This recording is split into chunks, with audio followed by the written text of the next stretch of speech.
What if the key to unlocking deeper respect, admiration, and yes, even feminine submission wasn't about learning manipulative tactics or playing games, but about mastering an ancient philosophy that stood the test of time?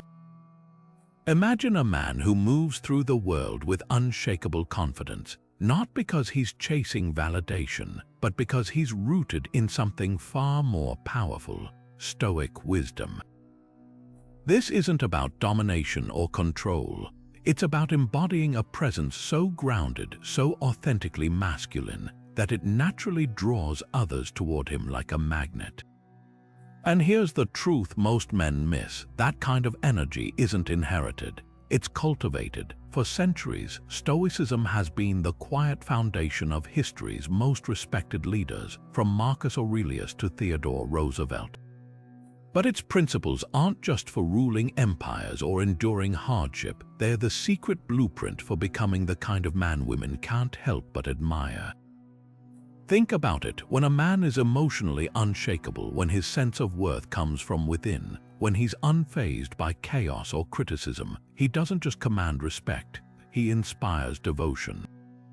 That's the power of what we're diving into today: the 25 Stoic frames that don't just attract feminine submission, they awaken it effortlessly, not through force but through undeniable presence.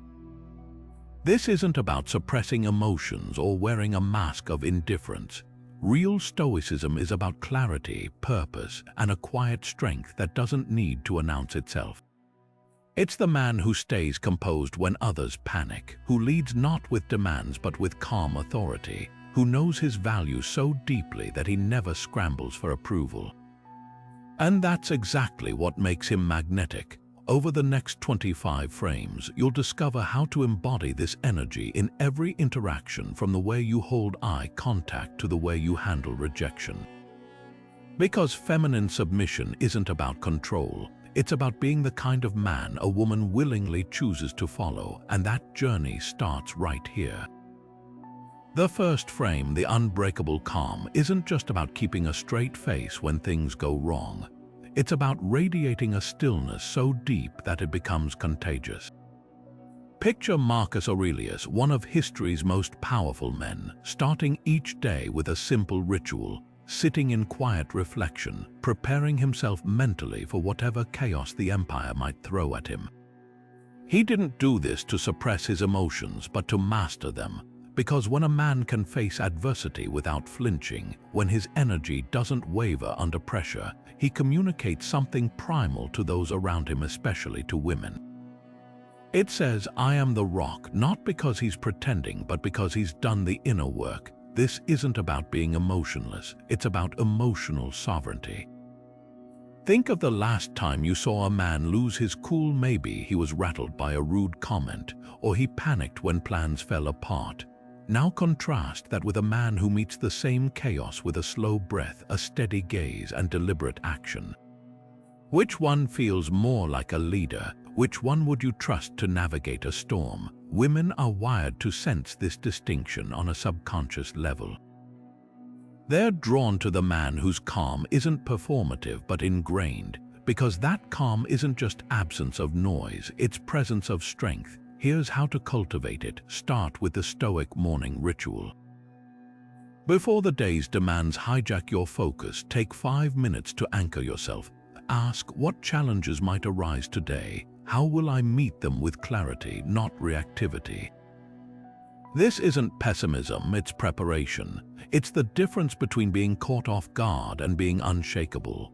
When a woman sees you handle a crisis, whether it's a missed flight, a heated argument, or a professional setback, without crumbling into frustration or self-doubt, she doesn't just admire you.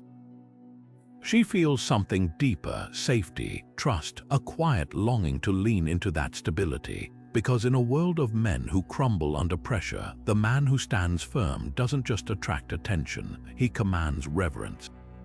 And here's the secret most miss: this calm isn't for her, it's for you. But that's exactly what makes it magnetic. When your peace isn't contingent on external validation, when your worth isn't up for debate, you don't need to demand submission. It's offered freely because you've become the kind of man who's worth following. The second frame, purpose over pleasure, cuts straight to the heart of what separates the men who inspire devotion from those who merely demand attention. Seneca said it plainly, "No man is more unhappy than he who has never faced adversity, for he has never tested himself." And here's the raw truth: a man chasing cheap thrills, endless nights out, hollow validation, temporary highs, might attract fleeting interest, but he'll never inspire the kind of loyalty that runs deep. Why? Because pleasure is a fickle master. It asks nothing of you but your surrender. Purpose, on the other hand, demands everything, and in that demand lies its magnetism. Consider the difference between two men at a party. One's the life of it, loud, center stage, feeding off the energy of the crowd. The other, he's engaged but measured. He's not there to be seen, he's there because he chose to be. Maybe he's building something, maybe he's on a path that excites him, but one thing's clear: his energy isn't scattered. It's directed. Women notice this instinctively. The first man might be fun, but the second, he's intriguing, because purpose isn't just about goals. It's about the quiet confidence of a man who knows where he's going. Seneca wrote letters urging his friends to wrestle with life, to find a cause worth suffering for. That suffering isn't about martyrdom, it's about sacrifice. The man who trains while others sleep, who reads while others scroll, who builds while others gossip, he's not just working towards something, he's becoming someone. And that transformation is what women can't ignore. It's not about the money or the status, it's the fire behind his eyes when he talks about his mission. It's the way he says no to distractions because he's already said yes to something greater. Here's the practical shift: stop asking, "What do I want to feel today?" and start asking, "What legacy do I want to leave?" Pleasure is a reaction. Purpose is a choice. When a woman sees you turning down instant gratification for something deeper, when she watches you pass up the easy win for the meaningful fight, she doesn't just respect you. She starts to root for you because she's not just witnessing your success, she's witnessing your character, and that's the foundation of real submission. Not the kind that's forced, but the kind that's freely given to a man who's worthy of it. This isn't about neglecting joy, it's about redefining it. Seneca didn't condemn pleasure, he condemned letting it steer the ship. The Stoics knew a man anchored in purpose doesn't need to chase highs. His highs come from the work itself, and when a woman senses that, when she realizes your fulfillment doesn't depend on her approval or anyone else's, that's when she leans in. Not because you've manipulated her, but because you've shown her something rare. A man who isn't just passing through life, but mastering it. The disciplined observer doesn't just witness life, he masters it by drawing a single, critical line between what happens and what it means. Epictetus, the once enslaved philosopher who became one of Stoicism's greatest teachers, laid it bare: it's not events that disturb us, but our judgments about them. That distinction is the foundation of psychological dominance, not over others, but over your own mind. And here's what most men never realize: when you stop conflating facts with feelings, you radiate a kind of quiet authority that doesn't just command respect, it ignites attraction. Picture a man in the middle of an argument. The average guy gets hijacked by his emotions, his voice rises, his body tenses, his ego kicks in like a reflex. But the Stoic, he pauses. He doesn't suppress his anger, he dissects it. Is this insult a threat or just noise? Is her tone a personal attack, or is she speaking from her own unresolved pain?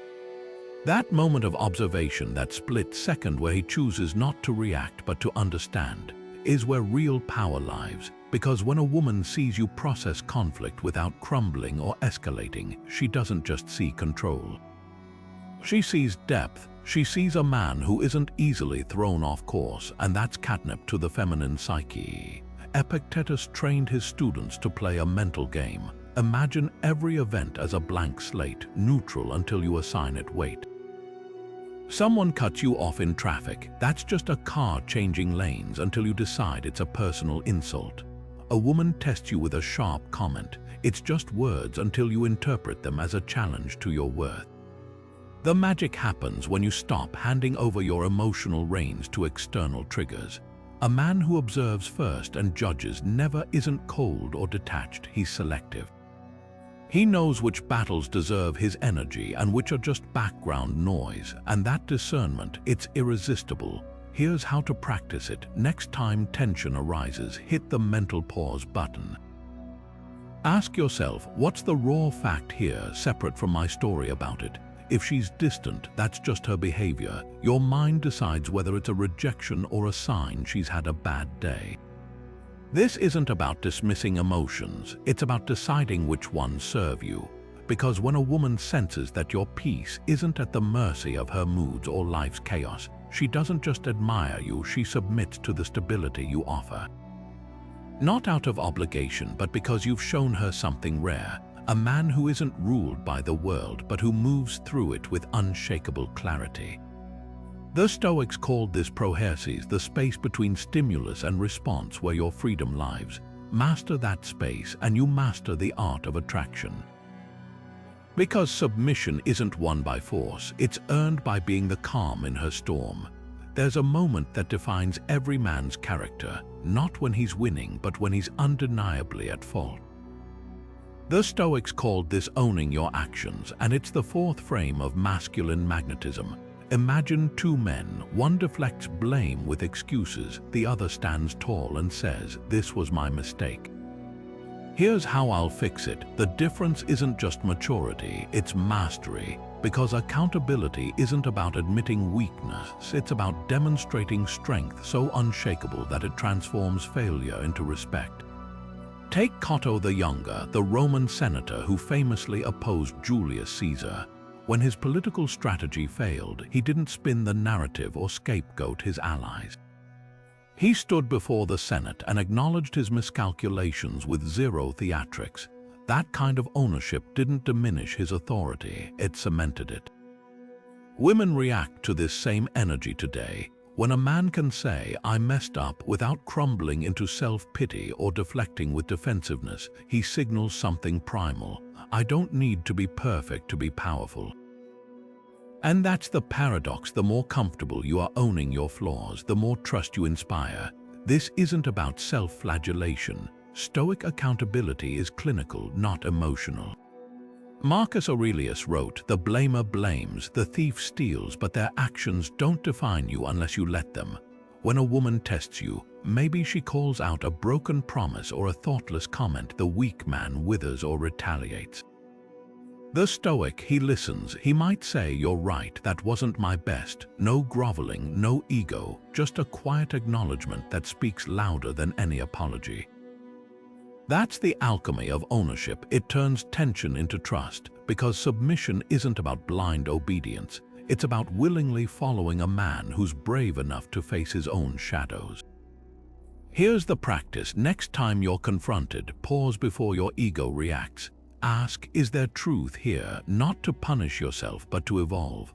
The man who owns his missteps without drama doesn't just resolve conflicts, he prevents them.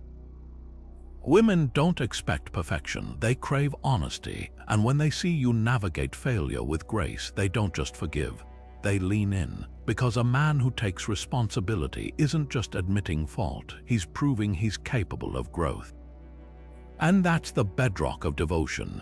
Most men spend their lives chasing comfort, plush pillows, perfect temperatures, meals on demand. But the Stoics knew the truth: real strength isn't forged in ease.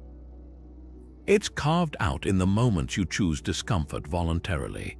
Cato the Younger didn't just preach this, he lived it. He wore threadbare robes in winter, slept on the hard ground when a bed was available, and fasted not because he had to, but because he could.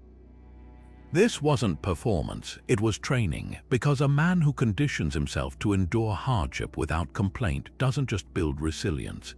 He radiates a quiet certainty that speaks louder than any boast. Think about the primal wiring of attraction for a second. Women aren't drawn to the man who stumbles at the first sign of strain. They're drawn to the one who stands firm when others falter. Throughout history, survival depended on providers who could weather storms literally and metaphorically. That's why voluntary discomfort isn't just self-improvement, it's primal signaling. When you willingly step into cold showers, skip meals to sharpen focus, or push through a grueling workout when no one's watching, you're not just disciplining your body. You're proving to anyone watching, especially to the feminine subconscious, that you're built for more than convenience. Marcus Aurelius wrote, "The obstacle is the way." He didn't mean to glorify suffering. He meant that every challenge is a chance to reinforce your will. Take fasting. It's not about punishing your body. It's about mastering the impulse to reach for gratification on autopilot. When a woman notices you decline dessert not out of restriction but choice, or sees you unfazed by a delayed meal because your hunger doesn't rule you, she senses something deeper. Here's a man who isn't enslaved by his appetites. Here's a man who can provide not just materially but emotionally, because he's proven he can provide for himself first. Modern life has turned comfort into a trap. We've outsourced resilience to thermostats, delivery apps, and endless distractions. But the Stoic practice of voluntary discomfort is the antidote. Start small. Next time you're exhausted, take the stairs anyway. When your bed feels too inviting, get up 5 minutes early and sit in silence instead of reaching for your phone. These aren't just challenges, they're invitations to reclaim your sovereignty. Because every time you choose discomfort over convenience, you're not just building grit. You're silently communicating to the world and to the women in your life that you're the kind of man who can be relied upon when things get hard. And here's the secret: this isn't about impressing anyone. It's about knowing deep down that you're capable of more than comfort demands. But that's exactly what makes it magnetic. When a woman sees you embrace hardship without fanfare, she doesn't just admire your discipline. She feels it in her bones, an ancient recognition that here's a man who won't crumble when life gets rough. And that's the foundation of real trust. Not the kind that's asked for, but the kind that's earned one cold shower, one missed meal, one voluntary challenge at a time. There's a reason the loudest man in the room rarely commands the deepest respect. Musonius Rufus, the Stoic teacher who shaped Epictetus, put it bluntly: philosophy isn't about clever arguments, it's about becoming the kind of person who acts with unwavering integrity. This is the sixth frame, silent resolve, not the kind that announces itself with grand speeches or social media proclamations, but the kind that operates in the background, steady as a heartbeat. Because here's what most men misunderstand: feminine submission isn't sparked by volume. It's ignited by the quiet certainty of a man who doesn't need to tell you he's capable. He just is. Think of two men at a business meeting. One dominates the conversation, name-dropping accomplishments, interrupting to assert his brilliance. The other, he listens more than he speaks. When he does contribute, it's measured, precise like a scalpel, not a sledgehammer. And when chaos erupts, guess who everyone turns to? Not the loudest voice, but the calmest hand. Women respond to this same dynamic in relationships. The man who constantly boasts about his loyalty isn't the one she trusts. It's the one whose actions align so seamlessly with his values that words become unnecessary. Musonius Rufus didn't just teach this, he lived it. Exiled multiple times for his principles, he didn't rally crowds with dramatic farewells. He packed his bags, tended his garden in exile, and kept teaching those who sought him out. No fanfare, no victimhood, just resolve. That's the silent contract of masculine energy. When your actions speak clearly enough, you don't need to yell your worth. Women are hyper-attuned to this discrepancy. They notice when a man's Instagram bio says family man, but he's always too busy for his kids. They sense when his promise to always protect her crumbles at the first sign of conflict. But the man who shows up consistently, who fixes the leaky sink without being asked, who handles family crises without making her manage his emotions, that's the man who earns not just her respect but her surrender. Here's how to embody this. Audit your ratio of declarations to deliveries. For every "I'll take care of it," ask yourself, did I? For every "you can count on me," reflect, when did she last feel that without being told? This isn't about perfection. It's about alignment. The Stoics called it sympatheia, the harmony between thought, word, and deed. When those three sync, something shifts in how women perceive you. They stop wondering if you're reliable and start assuming it, because silent resolve isn't just competence, it's predictability in the best sense. It's the security of knowing the man beside her won't fold when life does. And here's the twist: this isn't about her at all. It's about who you become when no one's watching. Musonius Rufus didn't tend that garden for applause. He did it because that's what a philosopher does. A man grounded in silent resolve doesn't act to impress. He acts because it's who he is, and that's precisely why it's magnetic. When a woman realizes your strength isn't performative, when she sees it woven into the fabric of your daily life, she doesn't just submit to you. She submits to the version of herself that you inspire, the one who feels safe enough to soften, to trust, to follow. Because true leadership isn't taken, it's given, one unspoken action at a time. Every great Stoic understood this truth. Not all battles deserve your energy. Marcus Aurelius scribbled it in his private journal. You have power over your mind, not outside events. That's the essence of the seventh frame, indifference to trivialities. But let's be clear, this isn't apathy. It's the art of discernment, the ability to separate what demands your attention from what deserves your silence. And here's where most men fail. They engage in every skirmish, react to every provocation, and in doing so, dilute their power until it's unrecognizable. Take gossip as a modern test. The average man hears his name dragged through the mud and immediately jumps to correct the record, to defend, to explain. The Stoic, he pauses. He asks himself a single question: is this within my control? If the answer's no, he doesn't ignore it, he transcends it. Because when a man refuses to dignify petty chatter with a response, he communicates something profound: my worth isn't up for debate. Women sense this instinctively. They're drawn to the man who can't be baited into childish drama, not because he's aloof, but because his focus is reserved for things that actually matter. History's most revered leaders mastered this selective engagement. George Washington didn't respond to every insult hurled at him during the Revolutionary War. He saved his energy for the battles that would determine the fate of a nation. That's the energy women respond to, the kind that doesn't scatter itself recklessly. Think of it like this: when a king acknowledges every peasant's taunt, he ceases to be a king. But when he moves with deliberate focus, unshaken by the noise, his authority becomes unquestioned.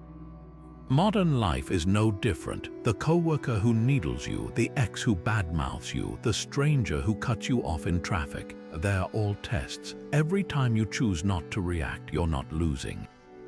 You're leveling up. Here's how to apply it. The next time someone tries to drag you into nonsense, picture a scale. On one side, the momentary satisfaction of clapping back. On the other, the long-term power of walking away. The Stoics called this the dichotomy of control, understanding what's yours to change and what's not. When a woman sees you shrug off pettiness with genuine amusement, when she watches you handle betrayal without crumbling or seeking revenge, she doesn't just admire your restraint. She submits to the quiet strength behind it, because indifference to trivialities isn't about being cold. It's about being untouchable in the best way, a man so secure in his purpose that distractions fade to background noise. And here's the secret: this indifference isn't for her, it's for you. But that's precisely what makes it magnetic. When your peace isn't contingent on others' behavior, when your worth isn't defined by their opinions, you don't just command respect, you inspire devotion. Because feminine submission isn't won by fighting every battle. It's earned by knowing which ones are beneath you. There's a peculiar power in the man who can laugh when life throws its worst at him, not as a deflection, but as a declaration of sovereignty over his own state of mind. Seneca, in his letters to Lucilius, wrote about embracing folly not to play the fool, but to disarm the weight of circumstance. This is the eighth frame, the laughing rock. It's not about cracking jokes to mask discomfort or using humor as a crutch. It's about the ability to meet mishaps with a grin that says, "This too shall pass," while standing unshaken beneath it. And here's why this resonates so deeply with feminine energy. When a woman sees you trip over your own feet and laugh it off instead of scrambling to save face, she doesn't see clumsiness. She sees a man who's secure enough to be imperfect, and that's the ultimate safety. Think of the last time you witnessed a man handle embarrassment poorly. Maybe he spilled his drink and lashed out at the waiter, or his presentation failed and he spent the rest of the day sulking. Contrast that with the guy who shrugs, deadpans well, that didn't go as planned, and carries on without missing a beat. The difference isn't just maturity, it's emotional mastery. Women are hardwired to notice this. A man who can laugh at life's hiccups signals something primal: I'm not easily rattled. And that's the foundation of trust, because if he's unbothered by small storms, she can trust him when the real tempests hit. Seneca wasn't advocating reckless frivolity. He taught that humor, when wielded with stoic intent, becomes armor against life's absurdities. Picture this: you're late to a dinner reservation because of traffic and she's stressed. The average man might mirror her frustration, amplifying the tension, but the Stoic, he might sigh, then smirk. At least we'll have a great story about the world's longest red light. That shift isn't denial, it's recalibration. It takes the sting out of the moment without dismissing her feelings, and that's the sweet spot: lightness without trivialization. Here's how to cultivate this. Practice detached playfulness. Next time something minor goes awry, a coffee spill, a missed call, pause before reacting. Ask yourself, will this matter in a week? If not, lean into the absurdity instead of resisting it. The goal isn't to become a stand-up comic, but to demonstrate that your equilibrium isn't hostage to minor chaos. When a woman watches you handle delays, mishaps, or even her own moods with a chuckle rather than tension, she doesn't just feel at ease, she feels drawn to that energy. Because the man who laughs at life's fumbles isn't just fun to be around. He's proof that storms can be weathered with grace, and here's the subtle truth: this humor isn't for her amusement. It's for your liberation, but that's precisely what makes it magnetic. When your joy isn't contingent on perfection, when your peace doesn't depend on everything going right, you're no longer chasing stability, you are stability. And that's the kind of rock a woman willingly leans into, not because it's immovable, but because it reminds her without a word that she's safe to be human too. Imagine standing at the edge of a storm, completely unshaken, not because you don't see the dark clouds, but because you've already rehearsed every possible outcome. That's the power of premeditatio malorum, the ninth Stoic frame. Far from morbid pessimism, this ancient practice is about mental fortification, visualizing life's harshest blows before they land, not to dwell in fear, but to disarm their impact. And here's the paradox: when a man prepares for the worst while hoping for the best, he doesn't just protect his own peace. He becomes a harbor of stability in the eyes of women, who instinctively recognize this unflappable readiness as the ultimate form of security. Seneca described it as rehearsing exile, poverty, and death, not to invite suffering, but to strip it of its power to destabilize you. Picture two men facing a sudden job loss. The first spirals into panic, his identity crumbling with his paycheck. The second, he's calm, methodical, not because he's unfeeling, but because he's already walked through this scenario in his mind 100 times. He knew the market could shift, so he'd built savings. He'd mentally mapped rebound strategies long before the pink slip arrived. When a woman witnesses this kind of foresight, when she sees a man confront crisis with steady hands instead of trembling ones, she doesn't just admire his resilience.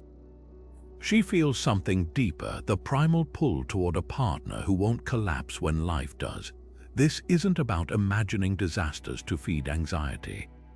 It's about vaccinating yourself against surprise. The Stoics called it the premeditation of evils, but a modern translation might be stress testing your soul. Take rejection. Most men dread it, avoiding risks to protect their egos. The Stoic, he plays out the worst-case scenario beforehand. What if she laughs? What if I'm humiliated? Then he realizes he'd survive. That mental rehearsal transforms rejection from a monster into a mild inconvenience. And when a woman senses you're unfazed by her potential no, not because you're indifferent, but because you've already made peace with all outcomes, your confidence stops feeling like bravado and starts feeling like bedrock. Here's how to practice it. Set aside 5 minutes daily to walk through your fears like a chess player studying in games. If you're launching a business, visualize bankruptcy, then map the steps to rebuild. If you're pursuing a woman, imagine her walking away, then remind yourself your worth isn't tied to her choice. This isn't negativity, it's clarity. And when life inevitably throws curveballs, you won't just handle them, you'll radiate a quiet assurance that whispers, "I've seen this before." That assurance is catnip to feminine energy. Women aren't drawn to men who promise a life without storms, they're drawn to men who prove they can navigate any tempest. Because premeditatio malorum isn't just preparation, it's the art of turning fear into foresight, and foresight into unshakable presence, and that presence. It doesn't just attract admiration, it invites surrender to the kind of man who doesn't need life to go his way to remain unbroken. Cleans, the Stoic philosopher who carried water by night to fund his studies by day, lived by a code so unbreakable that when King Antigonus offered him riches, his reply was simple: "My principles aren't for sale." That's the 10th frame, the non-negotiable standard.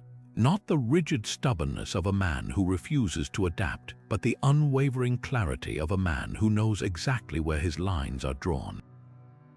And here's the counterintuitive truth. When you stop bending to every whim, when you politely but firmly say this isn't up for debate, you don't repel people. You filter them. The right ones stay, the wrong ones vanish, and the ones who matter, they respect you more for it. Picture two men at a negotiation table. One caves at the first sign of pressure, conceding points to avoid conflict. The other listens, nods, then delivers a calm but firm "that doesn't work for me, no venom, no apology." Which one walks away with the better deal? More importantly, which one walks away with his dignity intact? Women operate on the same principle. The man who folds his boundaries to keep her happy doesn't win her devotion, he loses her respect. But the man who says, "I don't tolerate disrespect, even from you," doesn't push her away. He sparks something deeper, the realization that his standards are high because his self-worth is higher. Cleans taught that ethics aren't situational, they're the foundation you build everything on. Scripts matter here. When tested, the Stoic doesn't explode with "how dare you" or whimper "please don't hurt me." He states his position with detached precision.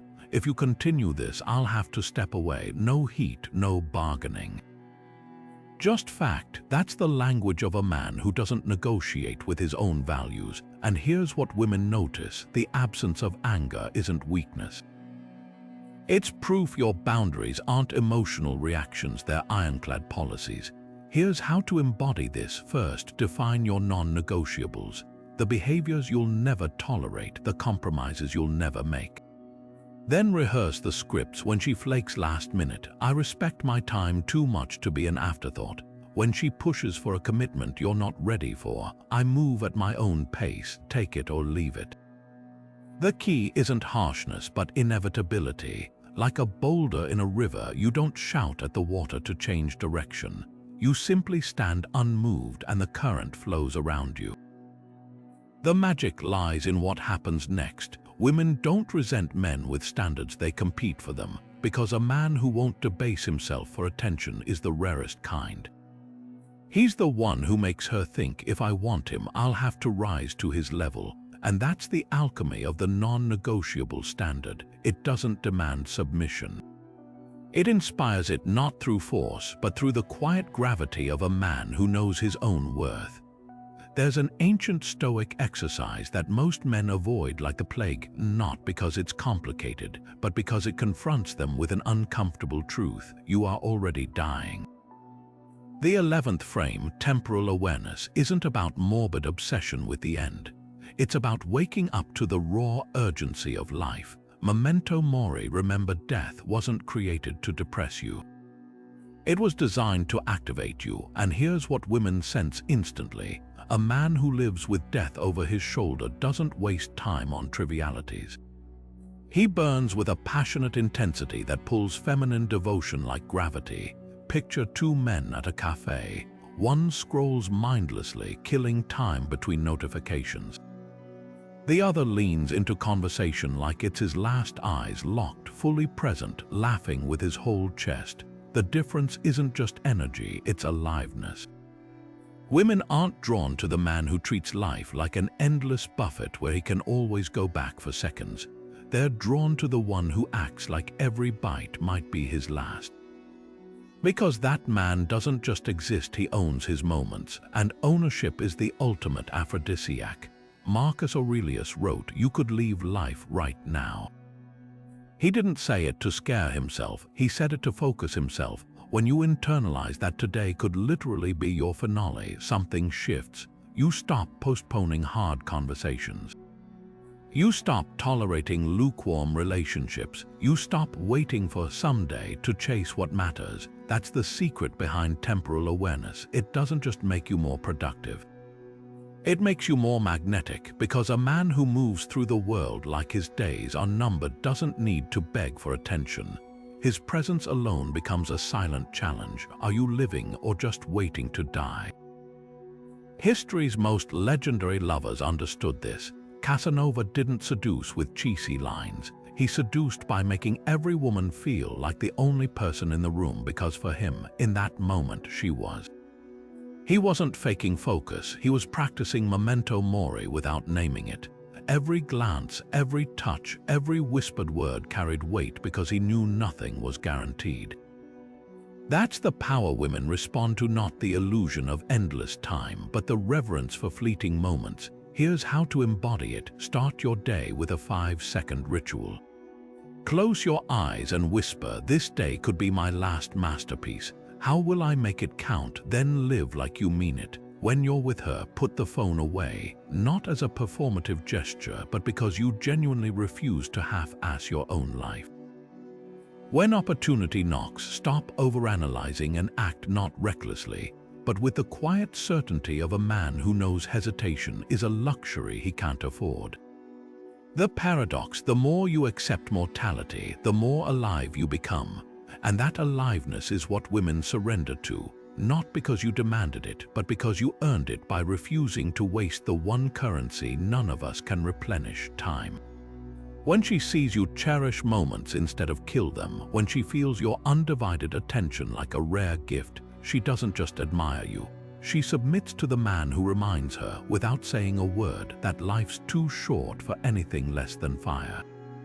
Zeno of Citium, the founder of Stoicism, didn't just teach philosophy, he lived the art of radical objectivity. When his ship wrecked near Athens, losing everything he owned, he didn't curse the waves or wallow in self-pity. He walked into the first bookstore he found, picked up Xenophon's writings on Socrates, and asked the clerk, "Where do men like this gather?" That moment defined his legacy. A man who saw setbacks not as personal attacks, but as neutral events to be met with clear-eyed analysis. This is the 12th frame, the objective judge. It's not about suppressing emotion. It's about rising above the fog of bias to see conflicts for what they are, not what they feel like. And here's why women surrender to this energy. When a man becomes the calm courtroom in life's chaos, she stops fighting for control and starts trusting his verdicts. Think about the last heated argument you witnessed. The average man gets hijacked by his own narrative: "She's disrespecting me," or "This isn't fair." His emotions draft the charges, prosecute the case, and deliver the sentence all in one breath. The Stoic, he steps back like a judge dismissing himself for conflict of interest. He asks 3 questions. What are the provable facts? What's my role in this? What's the wisest next step? That pause, that refusal to let emotion masquerade as truth is where real authority is born. Women don't submit to men who react. They submit to men who discern. Zeno's students practiced this through a mental exercise they called fantasiae, separating raw events from the stories we layer onto them. Your girlfriend cancels plans last minute. The event is neutral, she's not coming. The story you tell yourself, she's losing interest or I'm not a priority.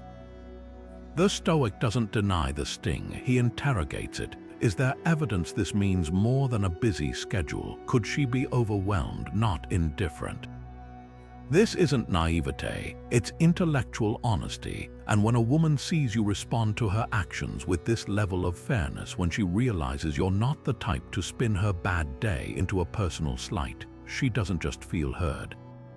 She feels safe, because a man who judges situations, not people, is a man who won't punish her for being human. History's most revered leaders mastered this. When Marcus Aurelius faced betrayal, he didn't rage at the traitors. He wrote, "When people injure you, ask yourself what good or harm they thought would come of it." Once you understand, you'll feel sympathy rather than anger. That shift from victim to psychologist is what makes a man impossible to manipulate. Women test this constantly, often unconsciously. When she picks a fight over something trivial, she's not always looking for a reaction.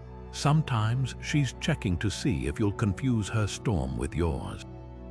The man who stays objective, who says, "You seem upset, want to talk about what's really bothering you," doesn't just diffuse the moment, he proves he's grounded enough to lead her through it.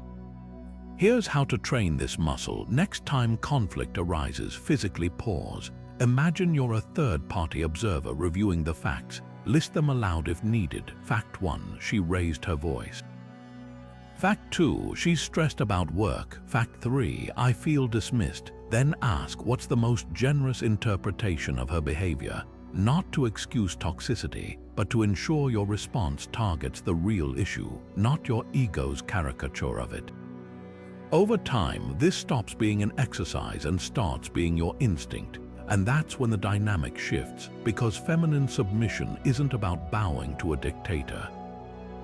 It's about yielding to the man who's earned the gavel, not by silencing her voice, but by proving his judgments are fair, his mind is clear, and his emotional biases don't cloud his verdicts. Zeno's shipwreck didn't make him special, his objectivity did, and when you master that same lens, you won't need to demand authority. It will be given freely, willingly, by those who recognize the rarest kind of strength, the power to see clearly even when the storm is yours.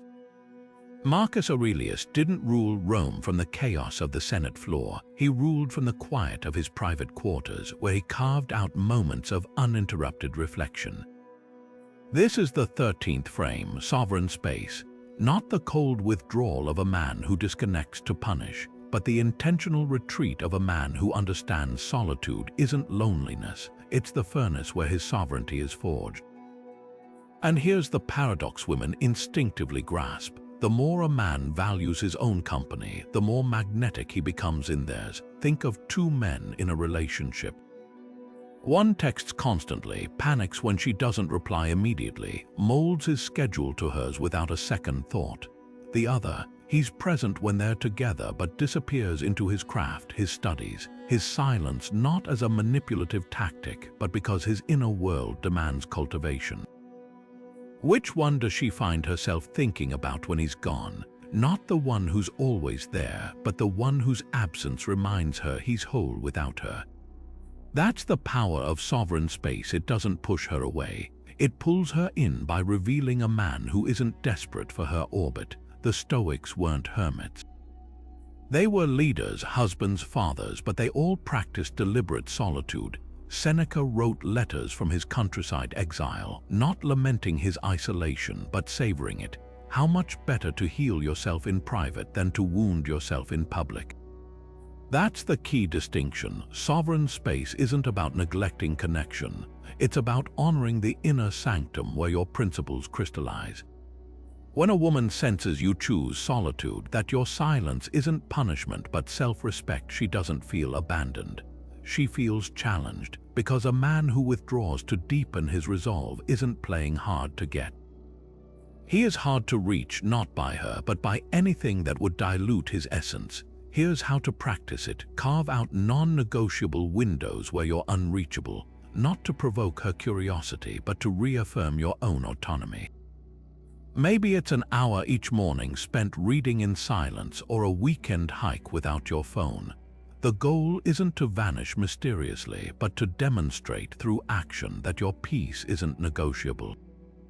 And when she asks what you are doing, the answer shouldn't sound like an apology. I was thinking, I was creating, I was remembering who I am. The magic lies in what happens next. Women don't resent men who value solitude, they respect them, because sovereign space whispers something primal. This man doesn't need me to complete him.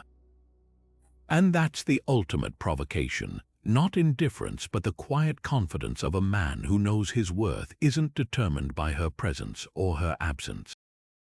When she realizes your retreats aren't about her at all, but about honoring something sacred within yourself, she doesn't pull away. She leans in closer, not to fill a void, but to witness the fire you've been stoking in the dark. Gratitude wasn't just a nice idea to the Stoics, it was a daily discipline, a way of rewiring perception to uncover riches most men overlook.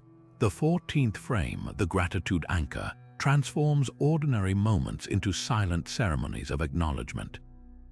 Marcus Aurelius began his meditations not by listing what he lacked, but by cataloging what he'd been given: lessons from mentors, the comfort of his bed, even the patience of his wife.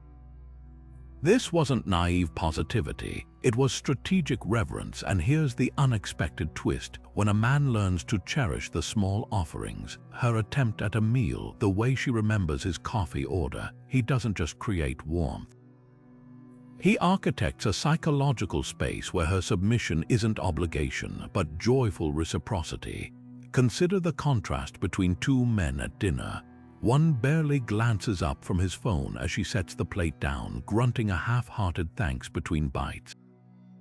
The other pauses, meets her eyes, and says, "You didn't have to do this. I noticed the effort." The difference isn't in the words, it's in the attention.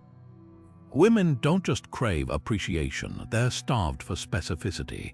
Generic compliments fade like noise, but the man who notices the paprika she added to his favorite dish, or the way she folded his laundry just so, that's the man who makes her feel seen, and visibility is the soil where devotion grows. The Stoics practiced this through prosauch, mindful attention to the present moment. Epictetus taught his students to keep a journal not of complaints but of quiet gifts. Today, the sun warmed my face. Today, a stranger held the door. Today, she smiled before I did. This ritual wasn't about ignoring life's harsher edges. It was about balancing the scales so gratitude outweighed grievance. Modern research confirms what the ancients knew. Brains steeped in thankfulness produce less cortisol, more oxytocin. Translated to relationships, that means the man who anchors himself in appreciation doesn't just improve his own mood. He becomes an emotional thermostat, regulating the climate between them. Here's how to embody it. Steal a page from Seneca's letters. Each night, jot down 3 things she did that didn't have to happen. The errand she ran without being asked, the way she laughed at your joke even when it wasn't funny. Then voice one the next day, not as flattery but as witness. "I saw you pick up my prescription yesterday. That saved me." No grand gestures, just granular acknowledgement. The magic lies in what happens next. When a woman feels her efforts are recognized, not expected, she doesn't just repeat them. She innovates, because gratitude isn't passive, it's an invitation to exceed. And here's the subtle shift. This isn't about keeping score or manufacturing praise. It's about training your gaze to catch what most men miss. The Stoics called it amor fati, loving one's fate. When applied to love, it means seeing her not as a fixture in your life, but as a daily choice she renews. And when she feels that reverence, submission stops being a transaction and starts being an offering, not because you demanded it, but because you made it mean something. Seneca's exile should have broken him. Banished to Corsica, stripped of wealth and status, accused of crimes he didn't commit, most men would have crumbled into bitterness or begged for mercy. But in his letters, he described those 8 years not as punishment but as training. Difficulty shows what men are. Therefore, when trouble comes, think of yourself as a wrestler whom God has matched with a tough young opponent. That's the 15th frame, pain as fuel, not the masochistic glorification of suffering, but the alchemical ability to transmute struggle into strength. And here's what women recognize instantly. A man who treats adversity as a sparring partner isn't just resilient, he's unconquerable. History's most revered figures mastered this reframe. Nelson Mandela, imprisoned for 27 years, emerged not with vengeance but with a vision for reconciliation. Why? Because he'd spent decades viewing his cell not as a cage but as a classroom. Women sense this distinction at a cellular level. A man who complains about his boss, his bills, his bad luck, he's relatable. But the man who says, "This setback is my curriculum," and then lives that truth, he becomes something else entirely, a force who doesn't just endure storms but uses them to grow stronger. Here's the psychological shift. Pain becomes toxic when we interpret it as proof of our inadequacy. The Stoics flipped the script. Seneca wrote, "Fire tests gold, suffering tests brave men." Think of physical training. Muscles don't grow from comfort. They rebuild thicker after being torn. Emotional resilience works the same way. When a woman watches you navigate a career failure, a family conflict, or even her own emotional turbulence with the same focus an athlete brings to conditioning drills, she doesn't just pity or admire you. She submits to the quiet certainty of a man who's proven he can't be diminished by life's blows. The practice is simple but brutal. Next time hardship hits, ask, "What is this teaching me?" Not as a cliché, but as a genuine excavation. Lost a job, maybe it's forcing you to develop skills you've neglected. Heartbroken, perhaps it's revealing attachments you've mistaken for love. The goal isn't to deny the sting, but to leverage it. Like a blacksmith tempering steel, you're not avoiding the flame, you're using it to forge something unbreakable. And here's the magnetic effect. When she sees you greet pain as a partner rather than an enemy, she doesn't just respect your resilience, she starts to mirror it. Your ability to reframe struggle becomes permission for her to do the same, not because you preached at her, but because your example showed her it was possible. That's the ultimate alchemy. Pain, when mastered, doesn't isolate, it connects, not through shared victimhood but through shared growth. And in that crucible, submission isn't surrender. It's the recognition that she's found a man who won't just survive life's fires, but harness them to light the way for them both. Consider this moment. She drops a loaded comment. Maybe it's a sarcastic jab about your career, or she casually mentions an ex in comparison. Your pulse spikes, your ego roars, every instinct screams to fire back, to prove her wrong, to defend your worth. But here's where the Stoic diverges from the average man. He doesn't react, he doesn't freeze either. He pauses, creating a vacuum so profound it becomes the most powerful response of all. This is the 16th frame, the anti-reactive mindset. Not passive indifference, but the deliberate cultivation of space between trigger and action, a space where true power is born. The Stoics called this prohersis, the gap between what happens to you and how you choose to respond. Epictetus framed it as the soul's citadel, the inner fortress no external force can breach unless you lower the drawbridge. Modern psychology confirms this ancient wisdom. Studies show that the simple act of delaying a reaction by even 3 seconds reduces emotional intensity by over half. Women aren't just aware of this dynamic, they test it. When she throws a verbal curveball, she's not always looking for an answer. She's gauging how you'll answer. The man who snaps back with equal heat, he's predictable. The man who lets silence stretch like fine leather before speaking, he becomes an enigma she can't help but lean into. Let's role-play 3 scenarios where this pause transforms tension into attraction. First, the jealousy test. My ex used to take me to nicer places than this. The reactive man takes the bait. Oh yeah, well maybe you should call him then. The Stoic, he sips his drink, lets the comment hang, then smirks. Funny how often exes come up when the present's so compelling. No defensiveness, no validation seeking. Just a calm observation that flips the script. Second, the respect test. She interrupts you mid-sentence. Weak energy barrels ahead or shrinks back. Sovereign energy stops speaking entirely, locks eyes until she notices, then continues exactly where he left off. No reprimand, no resentment, just silent correction. Third, the commitment test. I'm not sure I'm ready for something serious. Most men panic negotiate or play it cool while dying inside. The Stoic nods slowly. That's fair. Let me know when you figure out what you want. Then he changes the subject. No pressure, no protest, just unshakable patience that signals his relationship isn't a debate, it's an offer.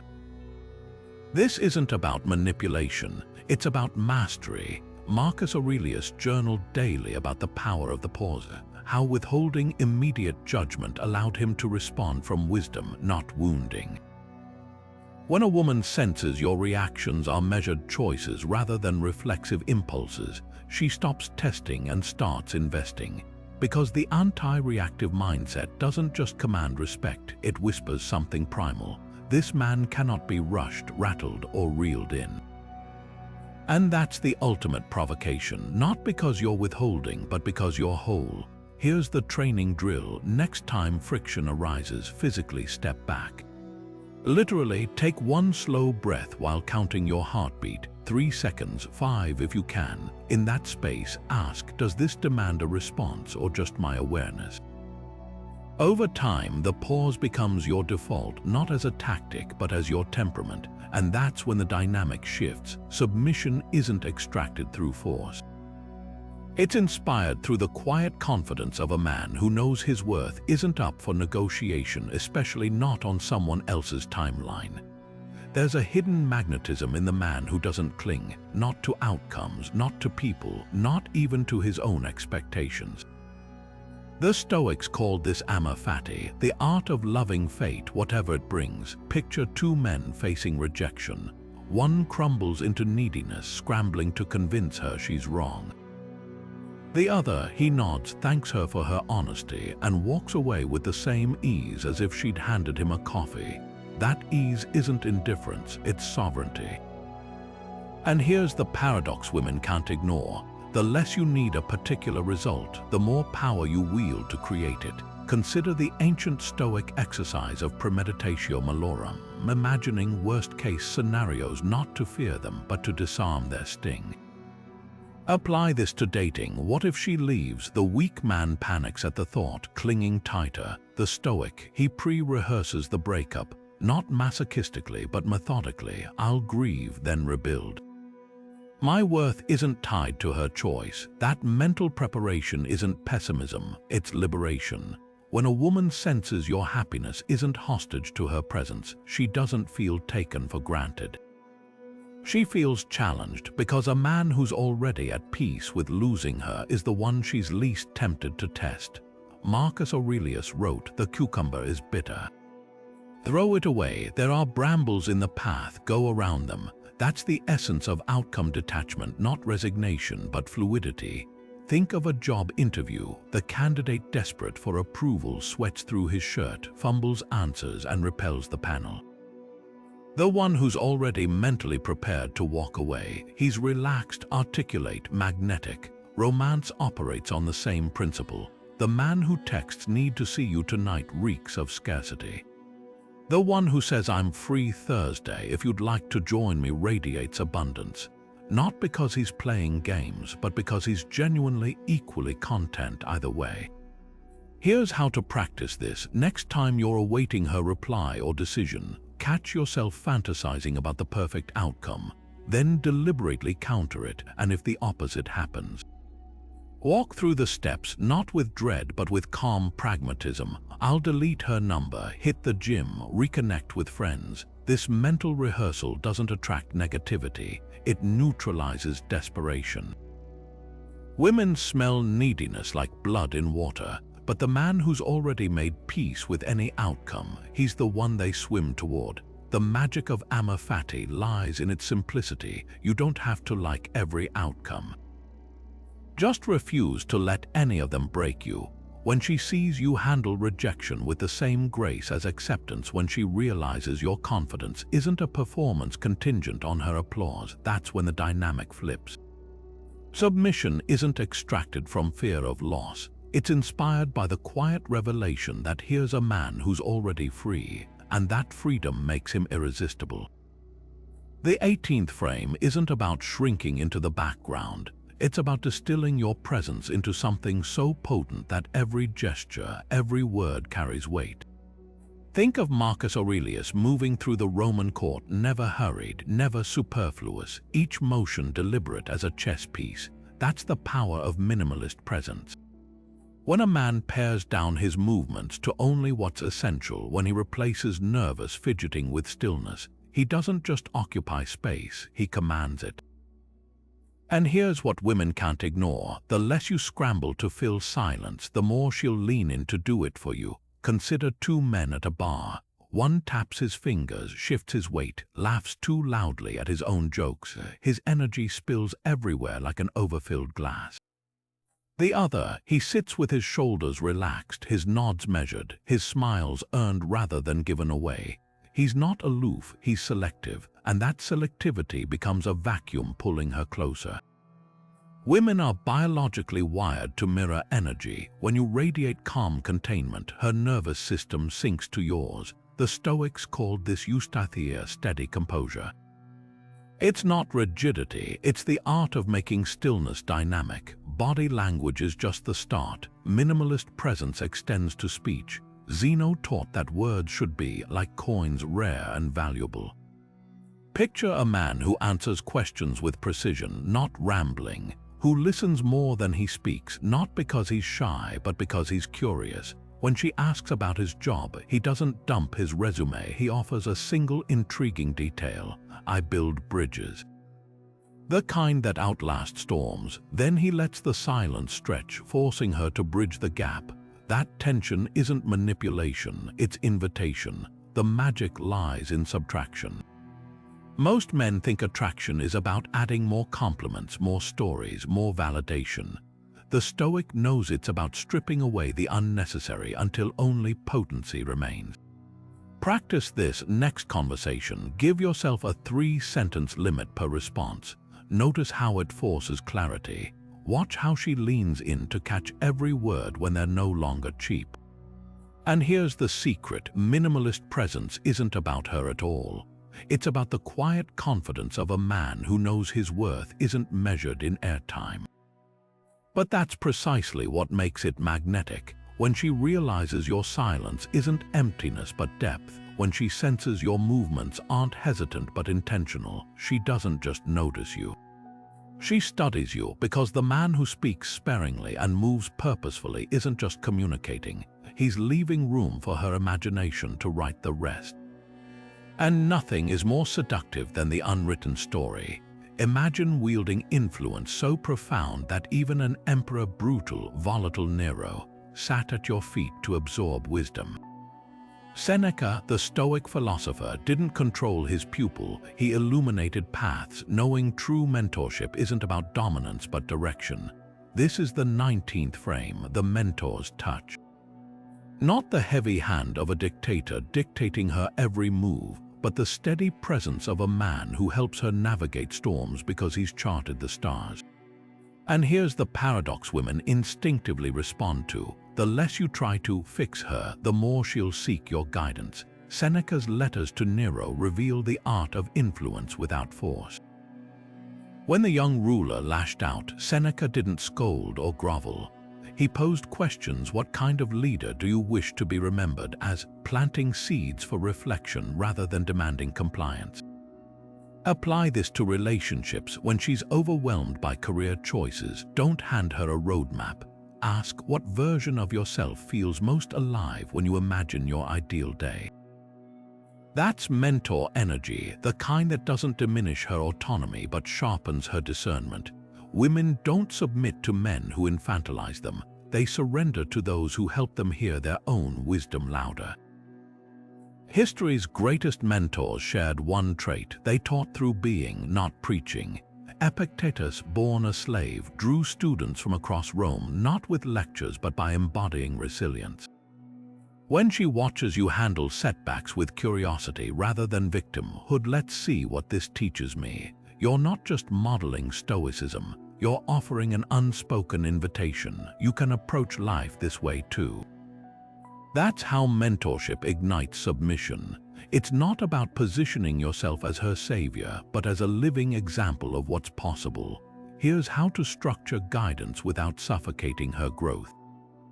First, trade directives for discoveries. Instead of "you should quit that job," try "what's the cost of staying versus the cost of leaving." Second, celebrate her agency. When she makes a decision, even if it's not one you'd choose, say, "I trust you to weigh what matters." Third, share struggles, not just victories. Tell her about the project you failed, the anger you wrestled with, and how you transformed it. Vulnerability without self-pity is mentorship gold. The magic lies in what you don't do. Seneca never chased Nero begging to be heard. He made his counsel rare enough that the emperor sought it. When she vents about a problem, resist the urge to immediately solve it. Sometimes just listen and say, "You've got this." That restraint communicates something electrifying. You see her as capable, not broken. And that's the soil where devotion grows, not because she needs your light, but because you've helped her remember her own. Marcus Aurelius didn't just rule an empire. He waged a daily war against chaos, and his private journals reveal the mind of a general surveying the battlefield of life. Every decision, every setback, every alliance was mapped with the precision of a military campaign.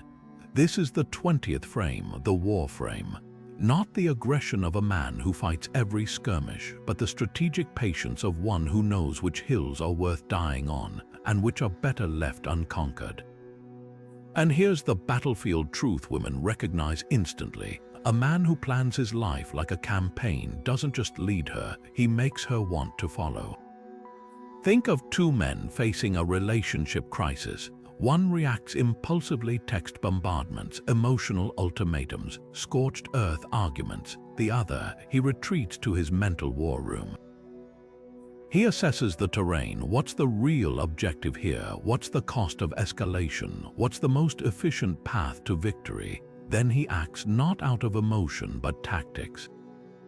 Women don't submit to knee-jerk reactions. They surrender to deliberate movement.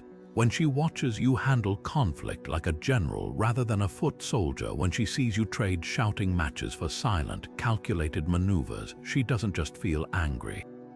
She feels awe, because strategy is the ultimate display of dominance, the kind that doesn't need to raise its voice. Marcus' meditations read like dispatches from the front lines. You have power over your mind, not outside events. Recognize this and you will find strength. Translate this to modern relationships. Her mood swings. Not personal attacks, just enemy terrain to navigate. A disagreement, not a threat to your authority, but an opportunity to demonstrate it. The Stoic general doesn't take bait. He sets traps not for her, but for chaos itself. When she says, "We need to talk," and your pulse rockets, that's the moment to channel Marcus. Retreat mentally. Ask, what's the strategic play? Maybe it's letting her vent without interruption. Maybe it's delaying the conversation until tensions cool. Every move is deliberate. Every silence weaponized. History's greatest commanders won wars not by winning every battle, but by choosing which battles mattered. George Washington's retreat across the Delaware wasn't defeat. It was preparation for a counterstrike that would change history. Apply that to your love life. When she tests you with a breakup threat, the weak man folds or fights. The strategist, he allows the temporary loss. If that's what you need, I won't stop you. No pleading, no anger, just the unspoken message. My campaign doesn't hinge on one skirmish. That's when she realizes you're not just another soldier in her wars. You're the general of your own, and generals don't chase, they invite. Here's how to train this mindset. First, map your objectives like campaign goals. What kind of relationship do I want? What behavior will I tolerate? What's my line of retreat if values are compromised? Next, rehearse responses to anticipated conflicts. If she flirts with another man, your script isn't jealousy, it's amused detachment. You're free to do what you want. Just know I don't compete for attention. Finally, study her terrain. What triggers her respect? What makes her feel secure? Sun Tzu's know your enemy becomes understand your ally, not to manipulate but to harmonize.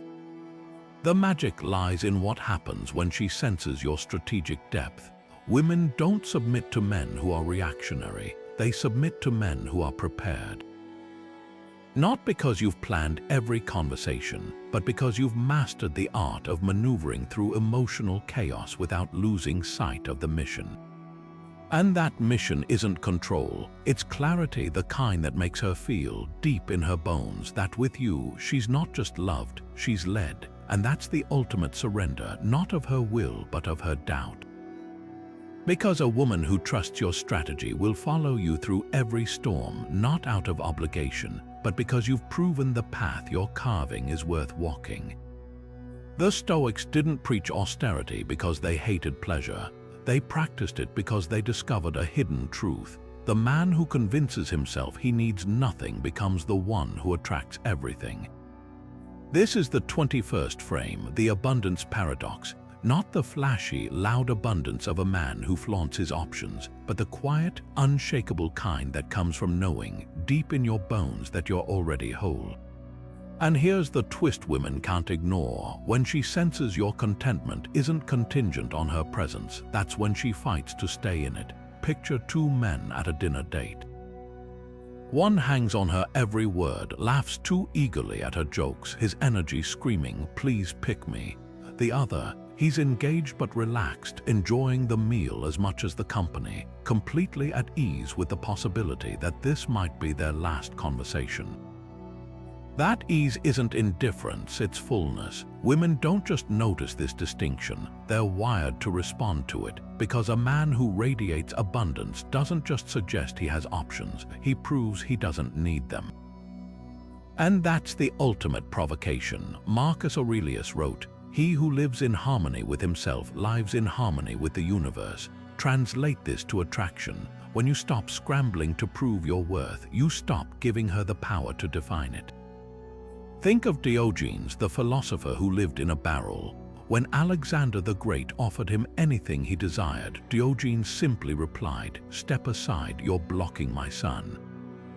That wasn't arrogance, it was the ultimate demonstration of abundance. He lacked nothing, so nothing could be withheld from him. Modern dating operates on the same principle. The man who texts, "I had a great time, let me know if you'd like to do it again," isn't playing hard to get. He's being hard to lose because his happiness isn't up for negotiation. Here's how this plays out in practice. When she cancels plans, the needy man floods her phone with reschedule requests. The Stoic, he says, "No worries, catch you next time," and immediately makes other arrangements. Not as a tactic, but as a reflex, because his social life isn't a desert waiting for her to bring water. It's a garden he tends daily. Women sense this instinctively. The less you need her to be your source of joy, the more she'll want to contribute to it. But here's the critical nuance. Stoic abundance isn't about rejecting better things. It's about being open to them without chasing them. Epictetus taught his students to use what's in your cup without complaining about what's not. Apply this to relationships. You're genuinely happy alone, but if an extraordinary connection comes along, you're ready to deepen it.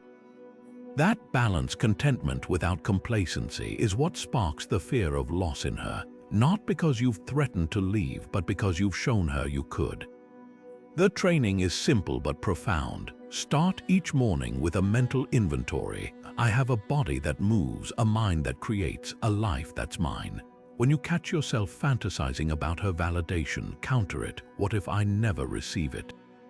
Then watch how your posture shifts, your voice deepens, your eyes stop begging. Because abundance isn't about having more, it's about needing less. And when she looks into those eyes and sees no hunger, only warmth, that's when the paradox clicks. The man who doesn't need her devotion is the one who inspires it most. This isn't manipulation, it's mastery. The Stoics called it autarkeia, self-sufficiency. Not the lonely kind, but the kind that makes every connection a choice, not a crutch. And that's the secret she'll never admit but can't resist. A man who's already complete doesn't just attract her. He dares her to keep up.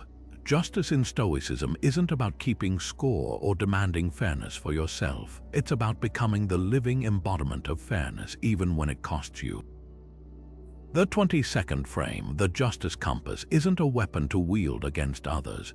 It's a scalpel you turn on your own biases first. Picture this: she accuses you of being distant last week.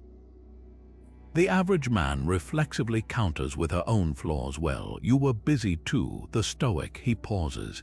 He asks himself, is she right? And if the answer's yes, he admits it without defensiveness. You're correct. I should have been more present. That moment where you prioritize truth over victory doesn't weaken you. It elevates you in her eyes, because integrity isn't about being flawless. It's about being fair. Marcus Aurelius wrote, "Waste no more time arguing what a good man should be one." Apply this to conflict. When you resist the urge to deflect blame, when you judge yourself as harshly as you judge others, you stop being a participant in petty battles and become an arbiter of higher principles. Women don't just notice this, they're dazzled by it. Think of a judge in a courtroom. The moment he rules against his own interests, the entire room leans in. That's the power of the justice compass. When she sees you side with fairness over ego, especially when it's your ego on the line, she doesn't just respect you. She starts to trust your leadership on a cellular level. History's most revered leaders mastered this. Cato the Younger, known for his unyielding integrity, once returned a bribe to a political opponent with a note, "Your gold is as worthless as your character." But here's the twist: he applied the same standard to himself. When he caught his own servant stealing, he didn't cover it up. He repaid the victim double and released the servant, saying, "To punish him would be to pretend I've never erred."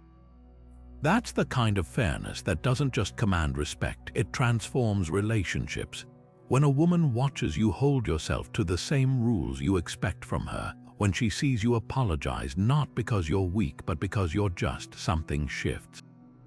She stops seeing you as an adversary to outmaneuver and starts seeing you as a standard to rise toward. Here's how to practice this. Next time tension flares, mentally split the conflict into two columns. On one side, her grievances, on the other, my contributions. Most men focus solely on the first column. The Stoic weighs both with equal rigor. If she says you've been distracted, don't rebut, reflect. Have I been? If the evidence says yes, own it without caveats. Not, "I've been busy, but you've been needy," but "You're right, I'll adjust." That pivot from defensiveness to accountability isn't just conflict resolution. It's character revelation, and here's the subtle shift. This isn't about being a pushover.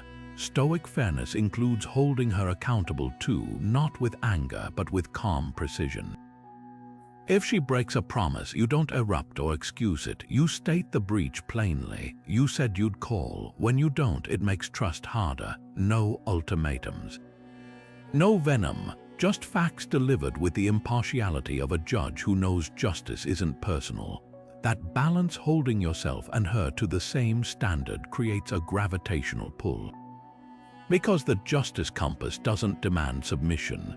It inspires it by proving you're the rare man who values truth over triumph, fairness over favor.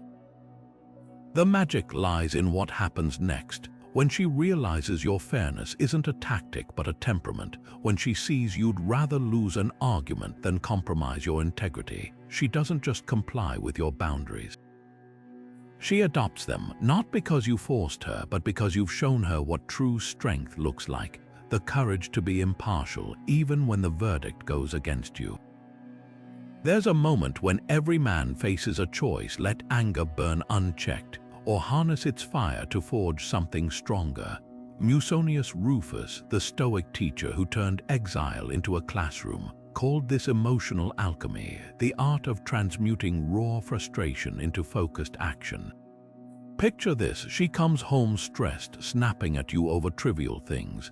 The average man matches her energy, escalating tension into battle. The Stoic, he doesn't suppress his irritation, he transforms it. With a slow breath he asks, "Rough day, tell me what happened." That pivot, from reacting to redirecting, doesn't just diffuse the moment. It reveals a man who isn't rattled by emotional storms, but who steers through them. Musonius taught that anger is energy neutral until you assign it direction. When a woman vents, she's not attacking, she's trusting you with her chaos. The man who listens calmly, then offers a solution, "Let's take a walk and regroup," and doesn't just solve the problem. He demonstrates emotional leadership. Contrast two scenes. In the first, a couple argues over finances, voices rising until slamming doors punctuate the silence.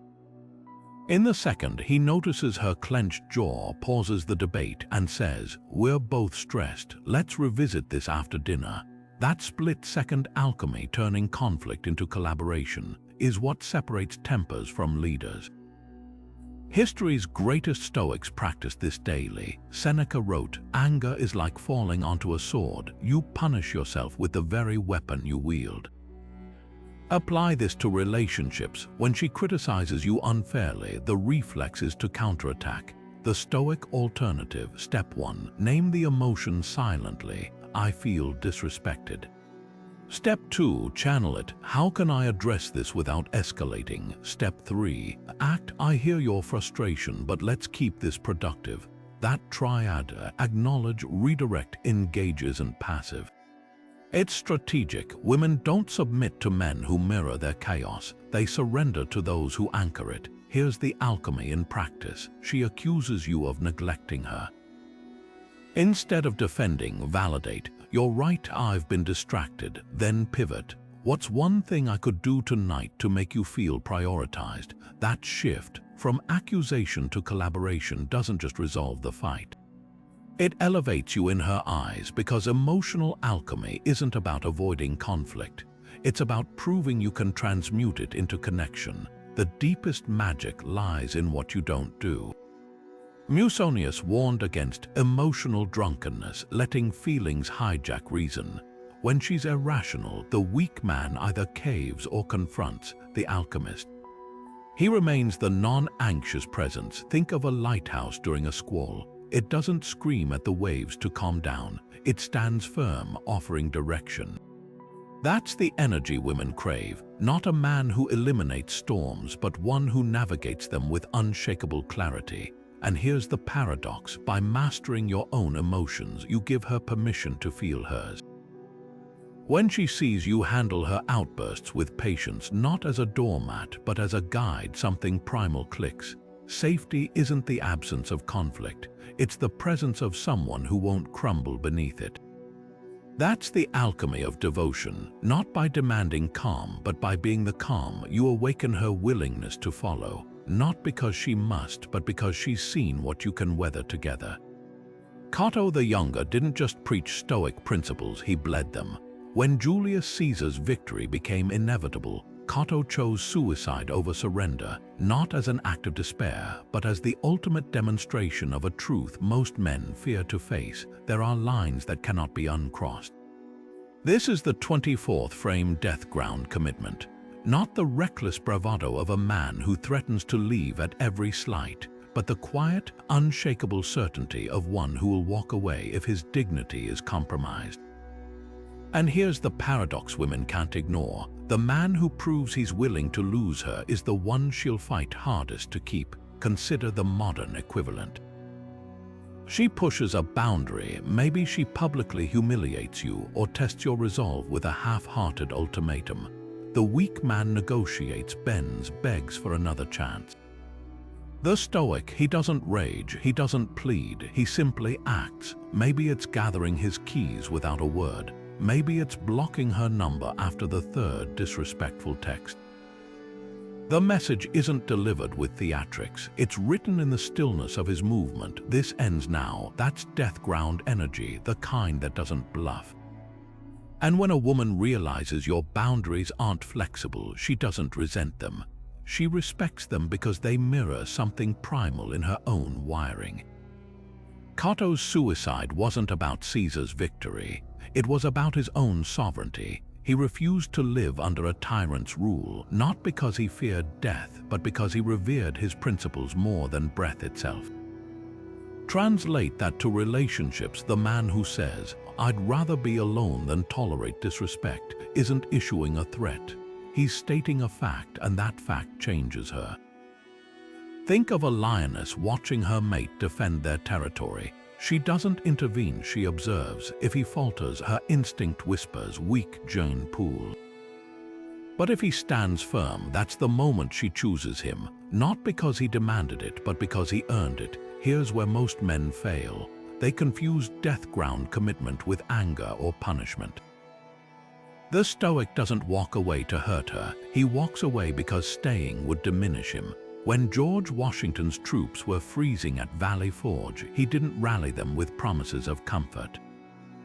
He showed them his own frostbitten feet and said, "I share your suffering." That's leadership, not through words, but through demonstration. Apply this to your love life. The next time she crosses a line, don't explain why it's wrong. Show her what happens when it's crossed, not with drama, but with the calm finality of a man who knows his worth isn't up for debate. The magic lies in what you don't do. Cato didn't spend his last hours cursing Caesar. He read Plato's Phaedo, a dialogue on the immortality of the soul, then calmly took his life. No fanfare. No apology, just unwavering conviction. When she sees you handle betrayal with that same quiet resolve, when she realizes your no isn't a negotiation tactic but a way of being, everything shifts. Submission isn't extracted through fear. It's inspired through the silent recognition that here's a man who cannot be moved, and here's the secret she'll never admit. Nothing is more intoxicating than a man who loves her deeply, but not needily. The Stoics called this amor fati, loving fate, whatever it brings. When you embrace the possibility of loss, when you prove through action that your integrity isn't for sale, she doesn't walk away. She clings, not because you trapped her, but because you've shown her something rare, a man who's already free, and freedom, paradoxically, is the only chain she longs to wear.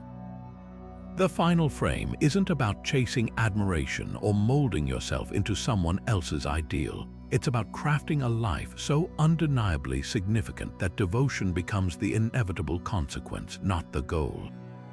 Marcus Aurelius left us a clue in his private writings. What we do now echoes in eternity. That's the legacy lens, not the shallow pursuit of being remembered, but the relentless focus on building something that deserves to be remembered. And here's the truth most men miss. When your existence becomes a masterclass in purpose, women don't just submit, they insist on being part of your story. Consider two men at the end of their lives. One spent decades chasing validation, bending to every whim, desperate to be needed. The other, he built quietly, loved fiercely, and left trails of impact in his wake, not for applause, but because it was his nature. Which one do you think whispered truths that outlived him? History doesn't memorialize men who begged for attention. It immortalizes those who are too busy shaping the world to notice who was watching. That's the magnetic pull of legacy. It's not about leaving a mark for her. It's about leaving one that includes her because she fought to stand beside you. The Stoics practiced this through memento viva, remembering to live in a way that honors the brevity of time. Seneca's letters hammer this home. Putting things off is the biggest waste of life. It snatches away each day as it comes. Apply this to your relationships. A man who fritters away his potential on distractions doesn't just cheat himself. He robs her of the chance to love someone worthy of her devotion. But the man who wakes each morning with blueprints in his hands and fire in his chest, he doesn't have to ask for loyalty. It's offered because being near that kind of energy isn't just inspiring. It's addictive. Think of Theodore Roosevelt, who channeled grief into conservation, or Epictetus, who turned enslavement into enlightenment. Their strength wasn't just in enduring hardship, it was in alchemizing it into something larger than themselves. Women are drawn to that alchemy like moths to flame, not because they crave reflected glory, but because they're wired to recognize generative power, the kind that doesn't just consume resources but creates them.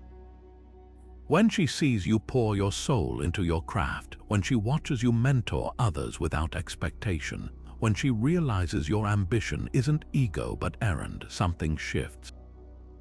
She stops wondering if you're leader material. She starts needing to prove she's worthy of following you. Here's how to embody this. Audit your daily actions against a simple question. If I died tomorrow, would this have mattered?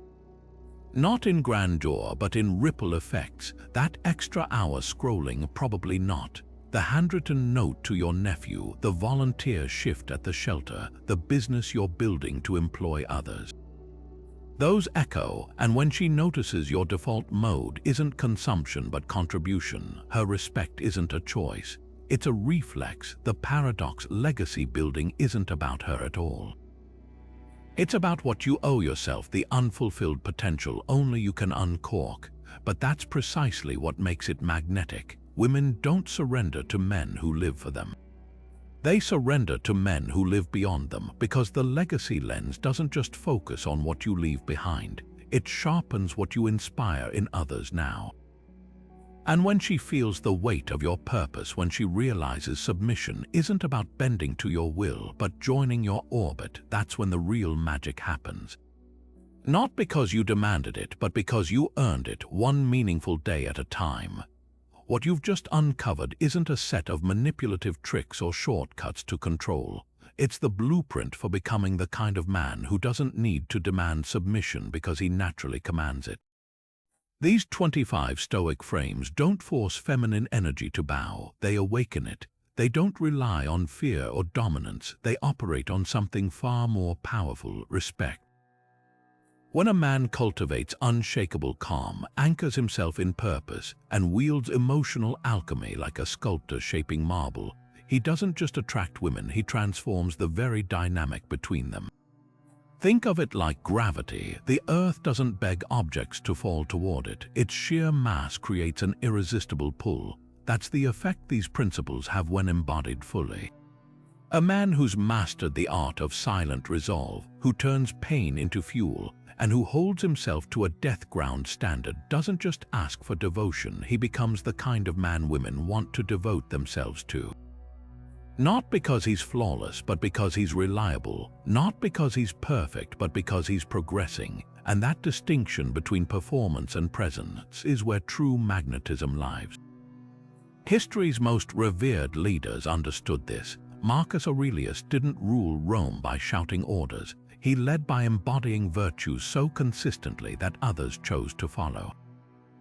The same alchemy applies in love. When a woman sees you navigate chaos with the objective judgment of a Stoic judge, when she witnesses your gratitude for small moments, when she realizes your standards aren't negotiable, she doesn't feel controlled. She feels compelled because submission isn't taken, it's offered to the man who's proven he can steward it well. This isn't about becoming someone else. It's about uncovering the most authentic, grounded version of yourself.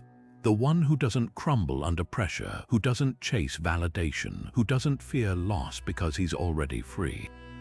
And in that freedom lies your greatest power, the ability to inspire rather than demand, to lead without force, and to create a dynamic where her surrender isn't an obligation but an honor. Now the question isn't whether these frames work, it's which one you'll embrace first. Will you start with the unbreakable calm, learning to meet chaos with stillness? Or will you anchor yourself in purpose, turning every decision into a step toward legacy? The transformation begins the moment you choose, so tell me which frame resonates most. Drop it in the comments below and start your journey today, not toward manipulation but toward mastery, because the man who masters himself doesn't need to conquer others. They willingly follow.